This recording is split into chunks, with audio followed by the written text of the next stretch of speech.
Você abrisse a sua Bíblia em Lucas, capítulo 5.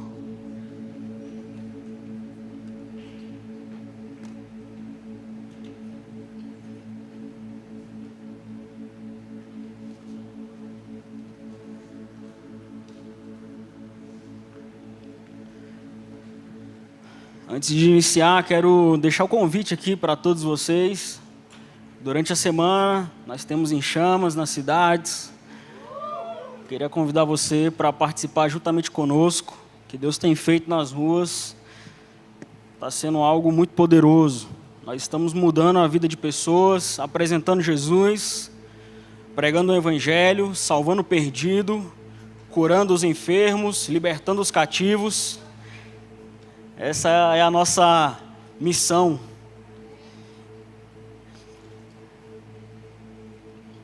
Lucas, capítulo 5, versículo 36. A palavra de Deus vai dizer: Então lhes contou essa parábola. Ninguém tira remendo de roupa nova e o costura em roupa velha. Se o fizer, estragará a roupa nova. Além do que o remendo da nova não se ajustará à velha. E ninguém põe vinho novo em vasilhas de couro velhas. Se o fizer, o vinho novo rebentará as vasilhas, se derramará, e as vasilhas se estragarão. Pelo contrário, o vinho novo deve ser posto em vasilhas de couro novas. E ninguém, depois de beber o vinho velho, prefere o novo, pois diz: o vinho velho é melhor. Amém? Jesus, muito obrigado. Que o Senhor fale conosco nessa noite. A gente sabe, né, que existem vários textos que estão em Mateus, Marcos e Lucas. Eu tinha colocado para ler esse texto, o texto de Mateus, capítulo 9. Mas só que aqui em Lucas, o que eu achei interessante é que essa última parte do versículo só existe em Lucas. O vinho velho é melhor. Você pode olhar lá em Mateus, Marcos, você não vai encontrar essa parte, né? E eu falei: Senhor, se o Senhor está direcionando para nós lermos esse texto em Lucas, é porque o Senhor tem algo realmente novo para nós. É porque o Senhor quer ministrar nos nossos corações que o seu novo, ele é maduro, que o seu novo é melhor, que o seu novo passou por um tempo de maturação, que às vezes algumas outras coisas não têm o mesmo sabor. Todo mundo sabe que o vinho mais antigo é o melhor, mais caro, né? E assim, e o vinho gaúcho, diga-se de passagem, é o melhor também, no meu ponto de vista, né? Claro, porque o chimarrão é delicioso também, né? Mas o que eu quero ministrar aqui nessa noite é algo que Deus tem falado comigo nesses últimos dias, que é a respeito do entendimento das gerações e como o Espírito ele tem se manifestado nas gerações. Porque uma das maiores dificuldades hoje, atualmente, é as gerações se entenderem e saber o que Deus quer fazer por meio dela. Então, entender o papel no tempo atual que nós estamos vivendo é crucial para pregar o Evangelho. É crucial para falar sobre Jesus. A gente precisa discernir o que Deus ele quer falar no momento. E por muitas das vezes nós vamos ter que sair de um lugar de experimentar e transicionar para um lugar de viver, que é algo muito mais além. É para onde Deus quer que o seu povo caminhe. Nós sabemos, né, que a terra prometida, os espias foram eles, não sei, né? O texto diz que eles viram, né? Mas vai que teve um curioso que foi lá e experimentou. Talvez Caleb experimentou, né? Os frutos gigantes. Meu Deus, isso aqui é realmente muito bom. Mas isso colocou eles numa vantagem, porque além de experimentar o fruto, de ver, eles falaram, cara, isso eu quero viver na minha vida. Eu quero pisar nessa terra. Eu quero que não só eu viva isso, mas eu quero que todo o povo de Deus viva isso junto comigo. Então, ter uma vida no reino com esse entendimento, meu amigo, às vezes eu fico olhando e parece que é para poucos. Mas só que o bom de viver no reino é que quanto uns têm um entendimento, que tem esse nível de revelação, são as pessoas aonde Deus levanta para levar todas as outras junto com ela. É por isso que o cabeça é Cristo, aonde habita todo o conhecimento, toda a revelação, todo o entendimento a respeito do futuro. Né? Agora há pouco estava até falando com o Vitor ali, né, que ele ficou meio assim, preocupado, né, a respeito do futuro, porque começou a ver alguns assuntos escatológicos, né? Mas calma, Vitor, você vai conseguir. Brincadeira. Mas assim, Deus ele tem algo novo para a igreja. Deus ele gosta desse algo novo. E quando nós tratamos de gerações, e especificamente de jovens, adolescentes, do RLV, né, nós sempre estamos querendo esse algo novo. Você já parou e prestou atenção? Nós sempre queremos uma porta nova, nós sempre queremos um emprego novo, nós sempre queremos um carro novo, nós sempre queremos ter logo, partir para o noivado, para o casamento, né? Muitos estão aí nessa fase da vida, tentando estabelecer os fundamentos da vida profissional, da vida familiar, mas sempre pensando, meu Deus, eu quero chegar lá naquele novo que o Senhor prometeu para mim. Aquela palavra profética, ela é tão maravilhosa na minha vida, eu quero viver tanto aquilo, mas ao mesmo tempo parece que aquilo está tão distante. E a grande questão é que às vezes nós queremos o vinho novo, mas com o odre antigo. E às vezes o odre antigo, Deus, Ele quer derramar o novo e também nós estamos sendo impedidos. Nós não conseguimos suportar. Porque o vinho novo, quando ele vem sobre a nossa vida, meu amigo, se nós não estivermos preparados para receber esse vinho novo, nós não vamos aguentar o peso. Você já ouviu falar sobre o peso da glória?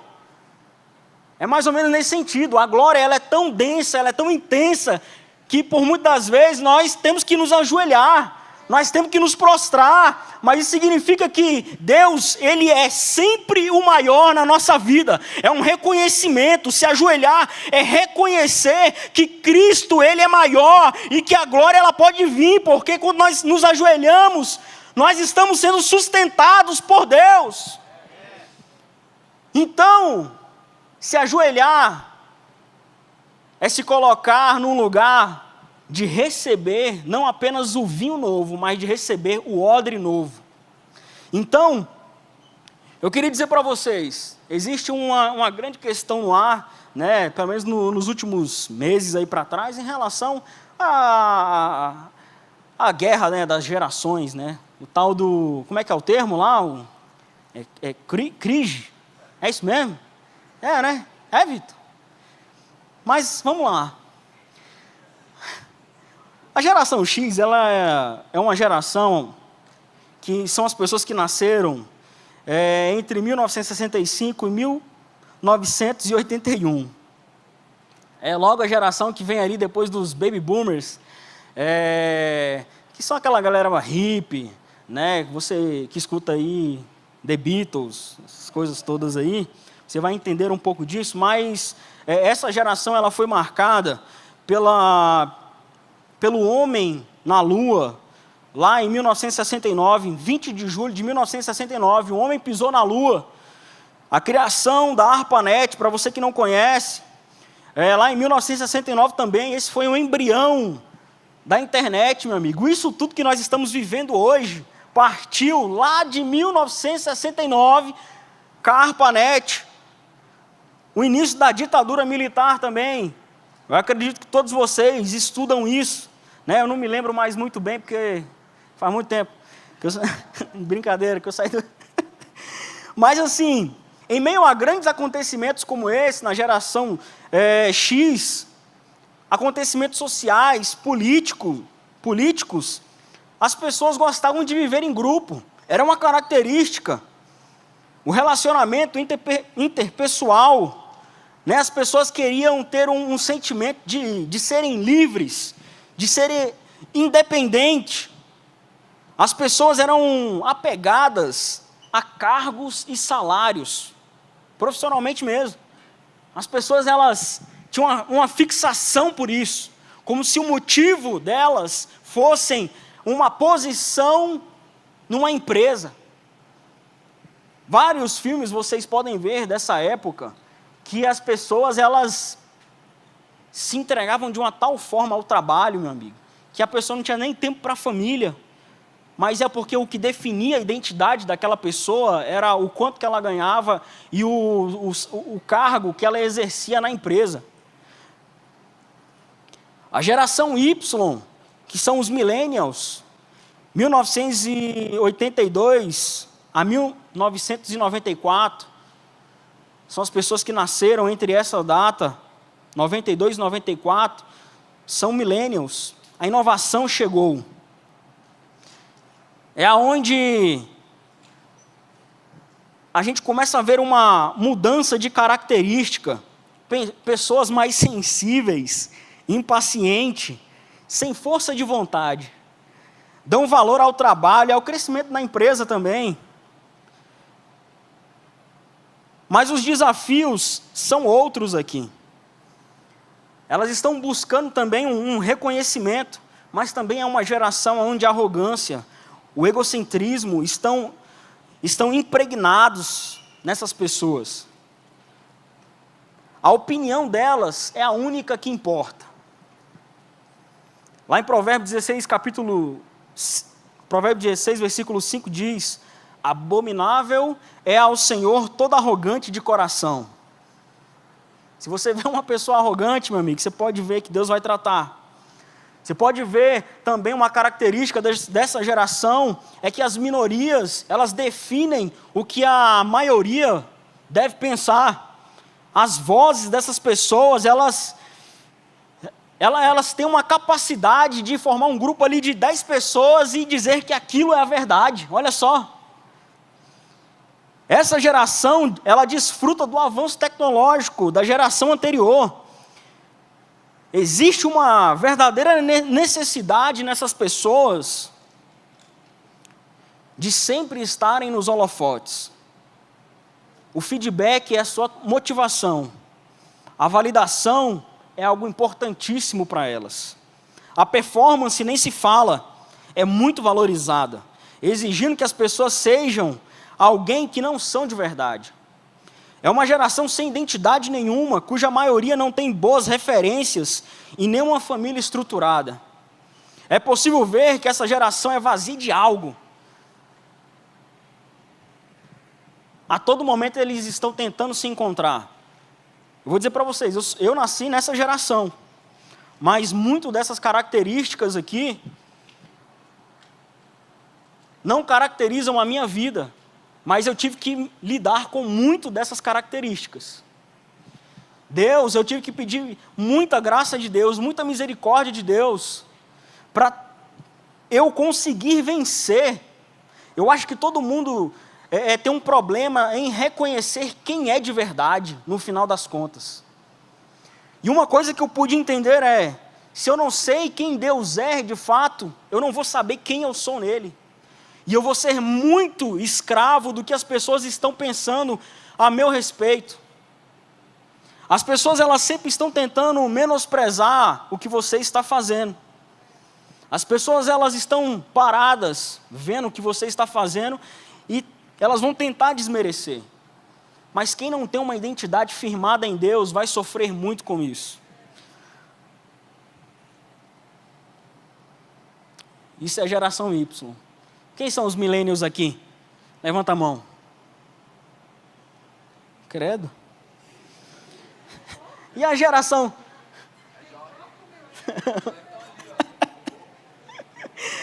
A geração Z. Então vamos lá. 1992 a 2010. Levanta a mão. Quem nasceu? Jesus. Ó o Daniel. Meu Deus. Ele é centennials.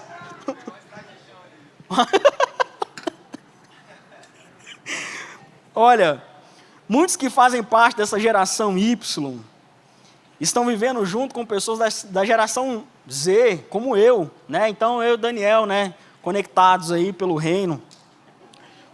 Você também é Y? Mas vamos lá. O que essa época causou, eu acredito que foi uma das mais importantes. Porque em 2004 foi quando nasceu o Orkut. Você lembra do Orkut? Orkut, lá em 2004. Depois, olha, eu usei o Orkut. Eu sou dessa época aqui, que quando eu conheci a minha esposa, não havia WhatsApp, mano.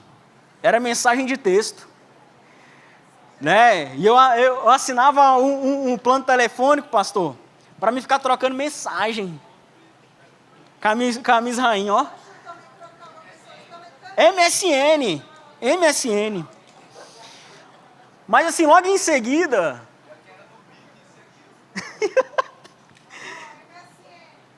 Não, MSN eu usei demais. Eu colocava uma câmera, a Miss Rainha estava lá em Porto Velho nessa época, eu colocava uma câmera assim que eu não conseguia enxergar, assim, só dava para ver os pixels.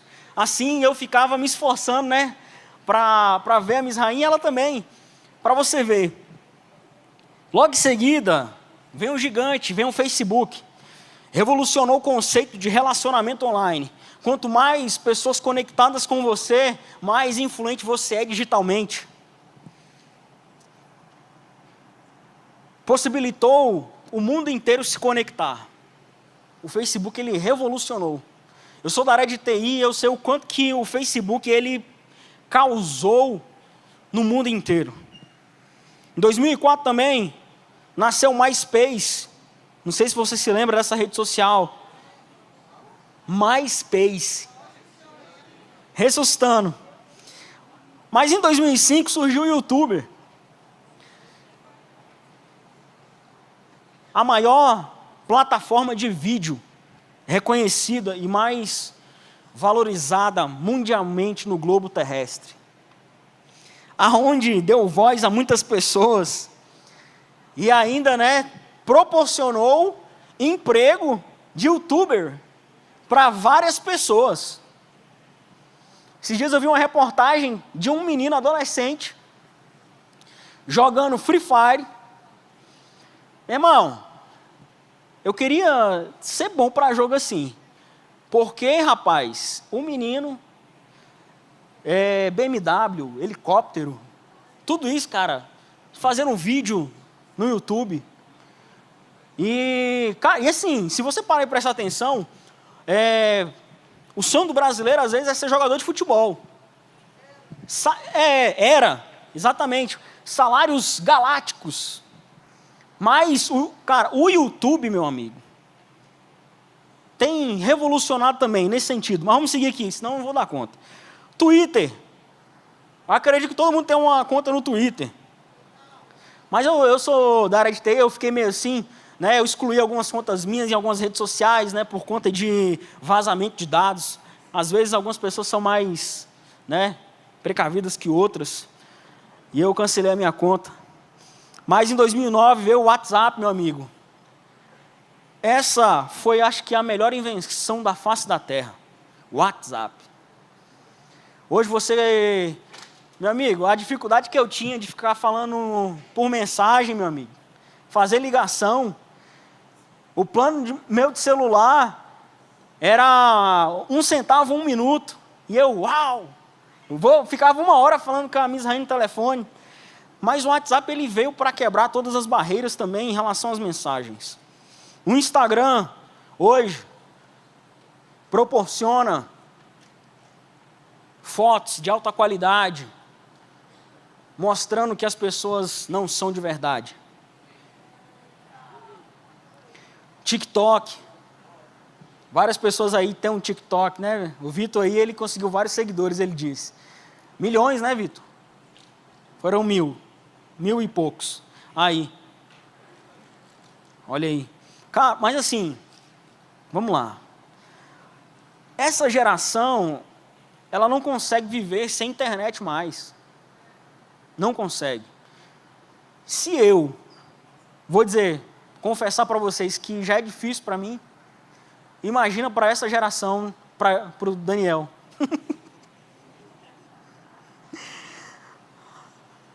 Rapaz,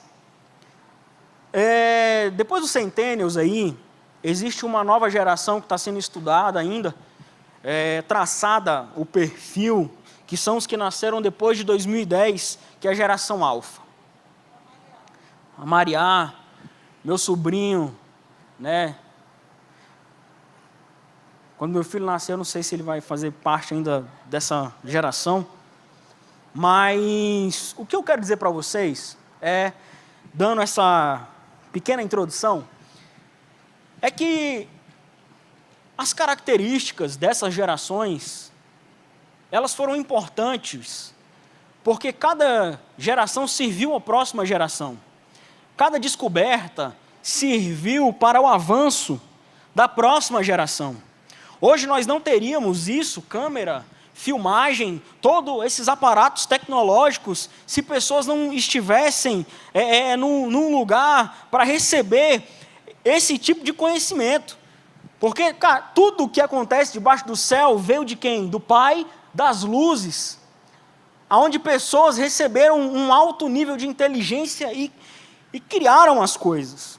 Mas vamos lá, em Isaías 43:19 vai dizer: vejam, estou fazendo uma coisa nova, ela já está surgindo, coisas novas estão sempre surgindo a cada dia, vocês não estão percebendo? É uma pergunta. Até no deserto vou abrir um caminho e riachos no ermo. Isso aqui é por conta, né, da época do texto. A tecnologia era abrir caminho no deserto. Então hoje, a tecnologia hoje, o que ela proporcionou?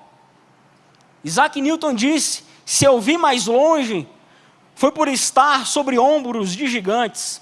Se nós estamos aqui hoje, é pela graça de Deus, mas é porque nós estamos sob os ombros de gigantes, sobre os reformadores, sobre os avivalistas, homens importantíssimos que mudaram a história. Nós estamos pisando na geração passada, nós estamos crescendo pelo que a geração anterior construiu. E lá em 1 Coríntios 3:6 vai dizer: eu plantei, Apolo regou, mas Deus é quem faz crescer. E aqui nós entramos num ponto que, por muitas das vezes, nós pensamos que é pela nossa força que a semente vai crescer. Mas o texto está dizendo que o que nós estamos colhendo aqui, hoje, na nossa geração, foi porque homens no passado plantaram essa semente. O que você está colhendo hoje foi porque a geração dos seus pais plantaram para que você tivesse e colhesse o benefício hoje que você tem.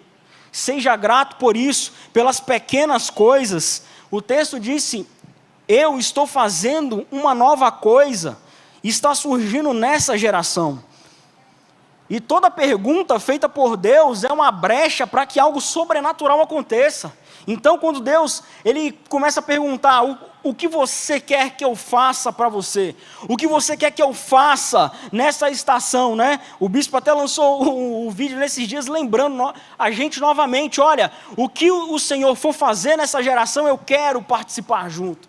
E eu acredito que toda essa polêmica é algo que nós precisamos pensar. Por quê? Nós não precisamos competir entre as gerações, porque no reino não precisa de competição. Nós precisamos unir os nossos braços, as nossas forças e dizer, olha, no reino do céu o valor é o inverso do valor que está lá no mundo. As gerações no reino estão unidas pelo propósito, pelo avanço do reino, pelos projetos de Deus, pelos sonhos de Deus. Nós somos as pessoas que estamos nos ombros dos gigantes, mas nós estamos levando a verdadeira mensagem do Evangelho, as boas novas de Jesus Cristo.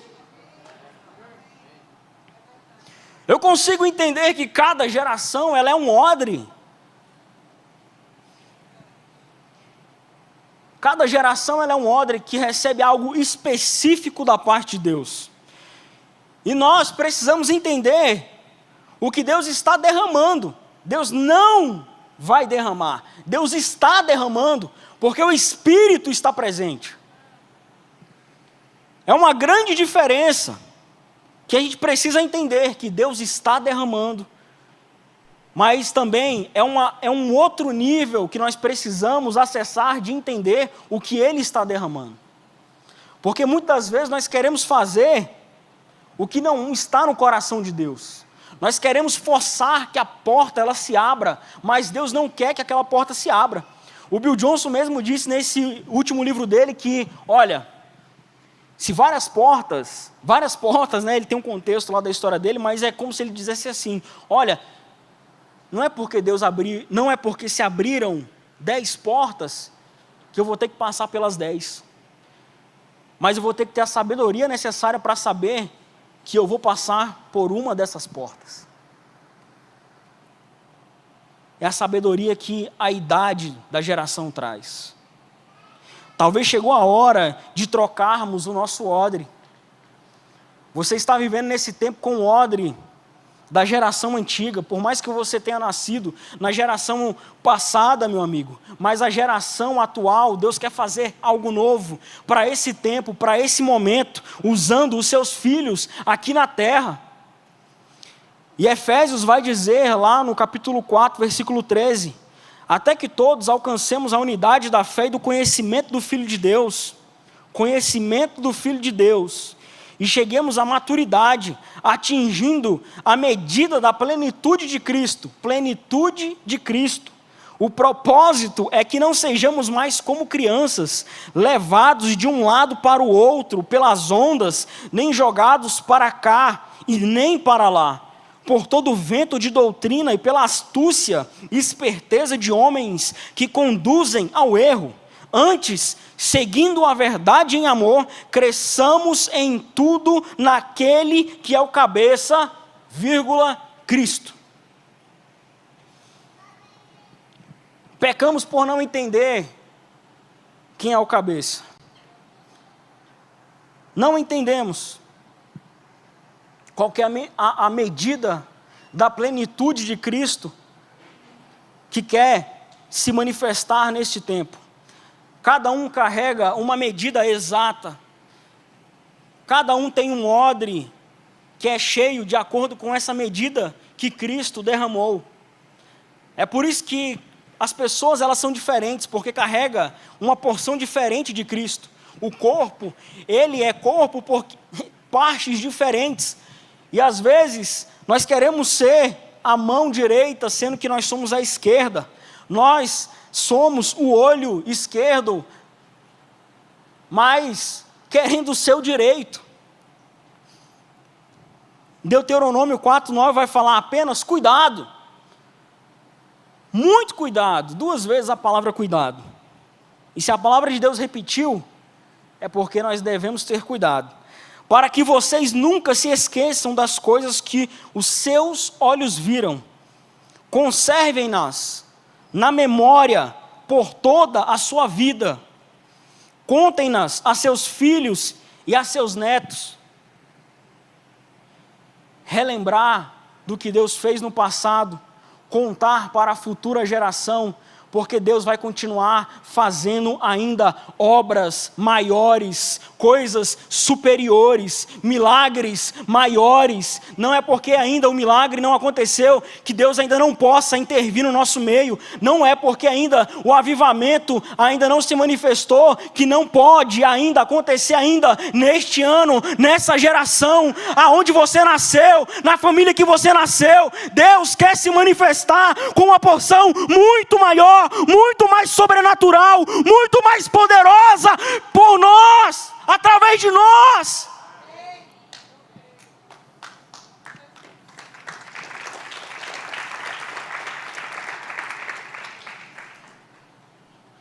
Mas o bispo vai falar: a honra nos possibilita acessar nossa herança que nossos antepassados deixaram.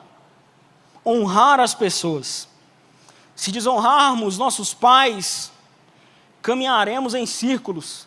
Você se lembra, né, no povo, no deserto, caminhando em círculo. Não entenderam a mensagem de Deus. Começaram a desonrar a Deus. Se você está caminhando em círculos e não sai do lugar, é porque você está desonrando pessoas no seu caminho. A geração,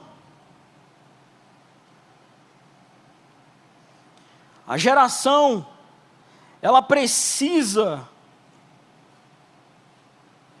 saber que Deus se move através de nós porque nós decidimos honrar as pessoas. Eu sou o Deus de Abraão, de Isaque e de Jacó. E nisso existe uma grande verdade, porque quando nós encontramos lá em 2 Reis, capítulo 2, no versículo 9 e 10, que vai falar assim: sucedeu que, havendo eles passado, Elias disse a Eliseu: pede-me o que queres que te faça, antes que seja tomado de ti. E disse Eliseu: peço-te que haja porção dobrada de teu espírito sobre mim. E disse: coisa difícil pediste. Se me vires quando for tomado de ti, assim se te fará, porém, se não, não se fará. E aqui trago 2 pontos. O primeiro é, a primeira coisa que podemos ver aqui nessa transferência de Elias e Eliseu, é que depois do pedido de Eliseu para receber a porção dobrada de Elias, ele nunca mais o deixou. Porque ficou com medo de Elias partir. Ele ficou com medo. Nunca mais o deixou. Por que nós deixamos as pessoas? Por que nós deixamos os nossos amigos? Por que nós deixamos os nossos pastores? Ele ficou com medo de perder Elias. Ele ficou com medo que ele se fosse e ele não recebesse a porção dobrada. Nós precisamos entender daqui para frente que nós precisamos andar com o nosso Pai, tanto biológico como espiritual, nossos líderes, nossos pastores. Nós não podemos perder esses homens de vista, porque o que nós precisamos é acessado por meio dessas pessoas. Ele conseguiu entender que o que ele precisava para fazer na vida, para manifestar na vida dele, era acessado por meio de uma pessoa.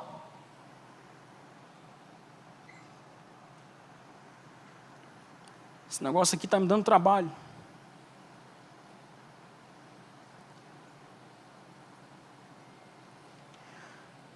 Não perder as pessoas que influenciam a nossa vida. A segunda coisa é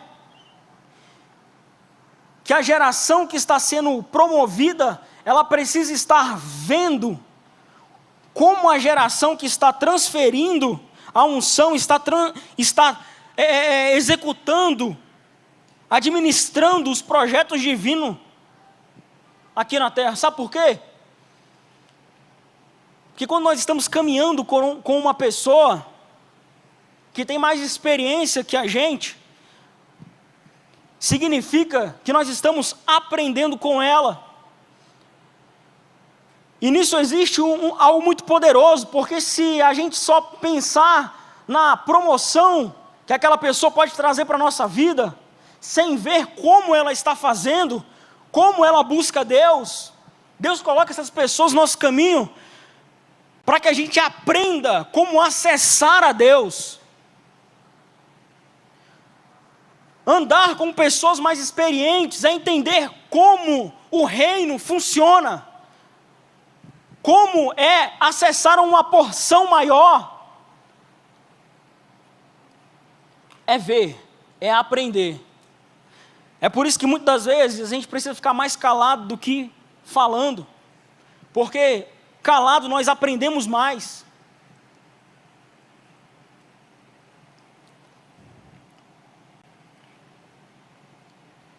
Eu já estou terminando.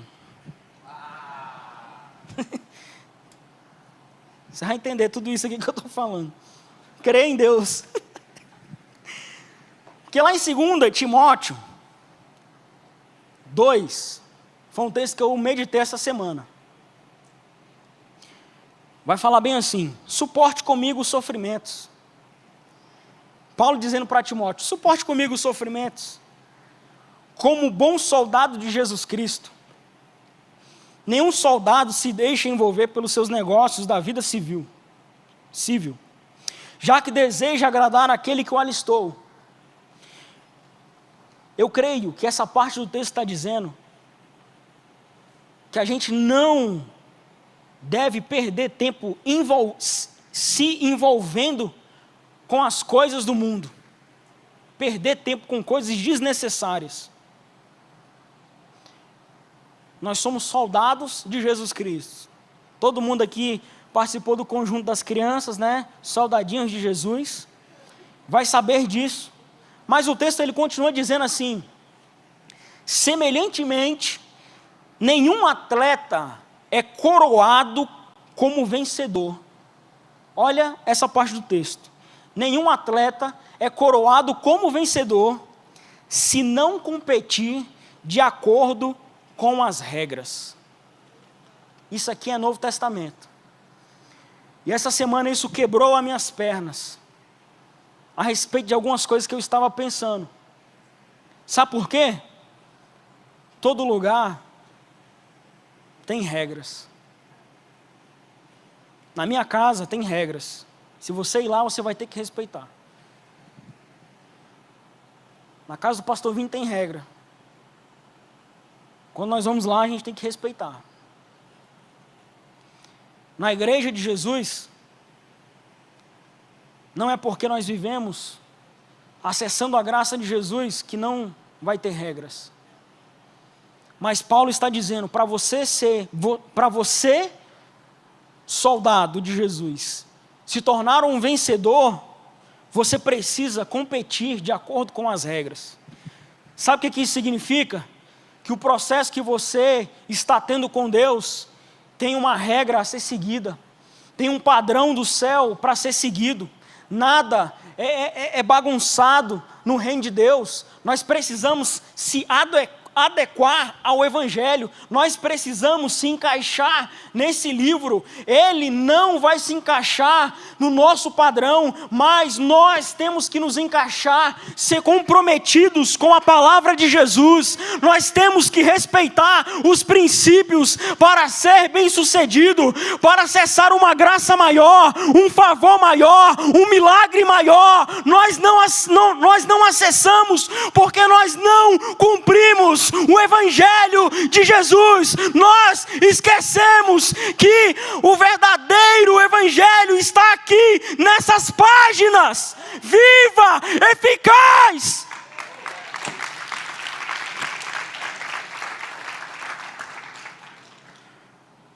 E nesse lance de odre, a banda pode já entrar em nome de Jesus. E nesse lance de odre novo, vinho novo,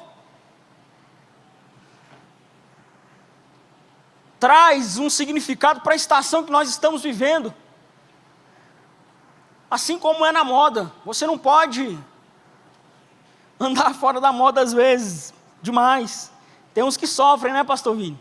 Que está no culto do Relief de mocassim, né? Uns cabos aí de suéter. Saiu, né? Não aguentou. Mas a grande questão aqui é que Deus ele tem uma roupa na sua medida, uma roupa nova para a sua medida, para esse tempo. É porque odre novo, né? A gente coloca ali igreja primitiva, mas Deus ele tem uma roupa do seu tamanho para esse tempo. E roupa nova é acessar um novo tempo na sua vida. É acessar uma nova unção na sua vida. É algo profético que você precisa executar. É deixar o velho para receber o novo de Deus. É esquecer que Deus ele se manifestou às vezes daquela maneira, porque Ele quer fazer algo novo. Está surgindo algo novo nesse tempo.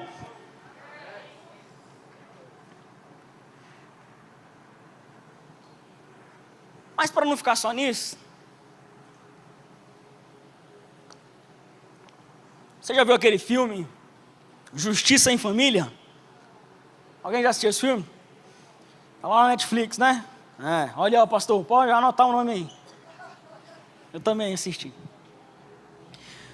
Mas o ator lá, protagonista, ele é o Jason Momoa. O papel dele lá é o Rei Cooper. E ele diz o seguinte, bem no início do filme: o passado é como um sonho. Existem memórias que nos formam, nos transformam naquilo que somos. É um mosaico de imagens e sentimentos que oferece uma verdade de como chegamos até aqui. Mesmo com os detalhes borrados com o tempo. Com o passar dos anos, percebemos que somos aquilo que nossas experiências fizeram de nós. E ele diz: pais e seus filhos. Aonde o pai acaba, os filhos começam. Aonde o pai acaba, os filhos começam. Você nunca pode esquecer isso. Porque nós somos a maior família do planeta Terra. Você vive em família.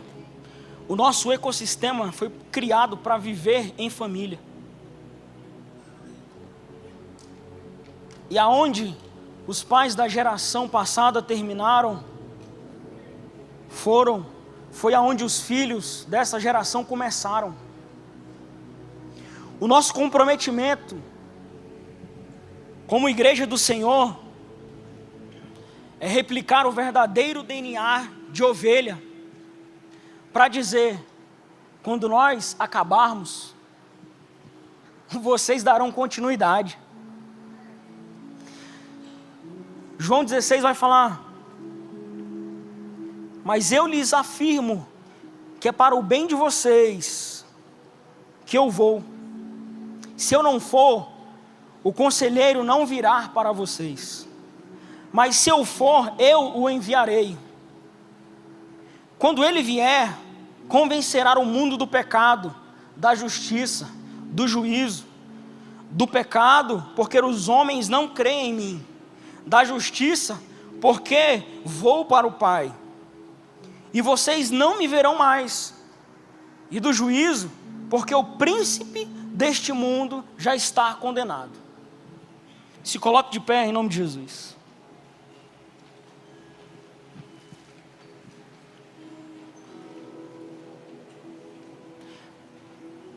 E a última parte desse texto aqui, lá em João, capítulo 16, lá no versículo 16, ele vai dizer: mais um pouco e não me verão. Jesus falando naquele tempo: mais um pouco e não me verão. Um pouco mais e me verão de novo. Ele está falando aqui que ele ia ser crucificado, ia ressuscitar. Mais um pouco e não me verão. Mais um pouco e me verão novamente. Jesus é engraçado, né? Vocês vão me ver novamente, mas depois vocês vão ter que ficar um pouquinho mais sem a minha presença, física, porque o Consolador, ele tem que vir.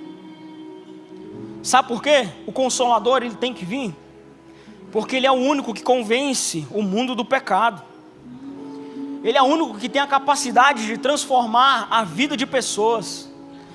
O Espírito Santo, ele é o único que muda por completo uma pessoa, algo que eu e você nunca mais, o que eu e você nunca vai conseguir fazer. A questão das gerações, de carregar uma porção, de carregar um vinho diferente de cada geração, é ter esse entendimento que nós somos totalmente dependentes de Jesus, mas nós estamos aqui presentes para causar uma diferença, para levar o Evangelho adiante, transformar a vida de pessoas. É dizer que, olha, nós estamos aqui para falar que Jesus, ele ainda continua vivo, é para dizer que Jesus ainda continua perdoando o pecado, é para dizer que ele é o mesmo ontem, hoje, ele é o mesmo ontem, ele é o mesmo Deus de ontem, hoje e eternamente será, porque Deus, ele não muda. Nós podemos ser infiéis, mas Deus continua sendo sempre fiel com as suas promessas. O que eu estou querendo dizer para você é: nós estamos vivendo um tempo onde a graça, ela é alta, aonde Deus está dizendo, a régua, ela é alta também, mas é um lugar onde você pode acessar por meio do reino.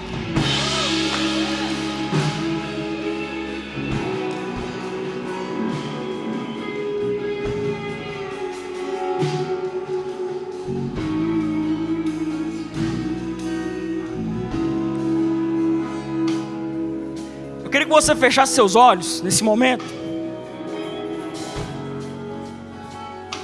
Quero fazer uma oração com você. Senhor, nós sabemos que existem muitas dificuldades, que se não fosse o Senhor, nós não iríamos conseguir. Jesus, nós sabemos que se não for a sua graça, a sua misericórdia, a sua presença, ia ser impossível completar a carreira. Jesus, nós sabemos que tudo vem de Ti. Nós sabemos que o lugar aonde nós estamos indo, o Senhor já está nesse lugar. Nós sabemos que o Senhor tem um compromisso com as gerações, que o Senhor tem um compromisso com as cidades, que o Senhor tem um compromisso com a família, que o Senhor tem um compromisso com o casamento, que o Senhor tem um compromisso com o que a sua palavra diz. Nós estamos aqui nesse tempo, Jesus, nessa era, nesse ano 2021, se colocando à disposição para receber esse novo de Ti, para acessar esse novo de Ti, esse vinho novo, esse óleo novo, essa unção nova, esse algo novo. Jesus, nós estamos sedentos por mais da Tua presença, por mais da Tua glória, por mais do Teu favor, por mais da Tua graça. Jesus, venha sobre nós, que o Senhor venha, habite no nosso meio todos os dias da nossa vida. Jesus, salva o perdido. Jesus, cura as pessoas. Jesus, venha para o nosso meio. Jesus, venha ao nosso encontro. Venha em nosso encontro.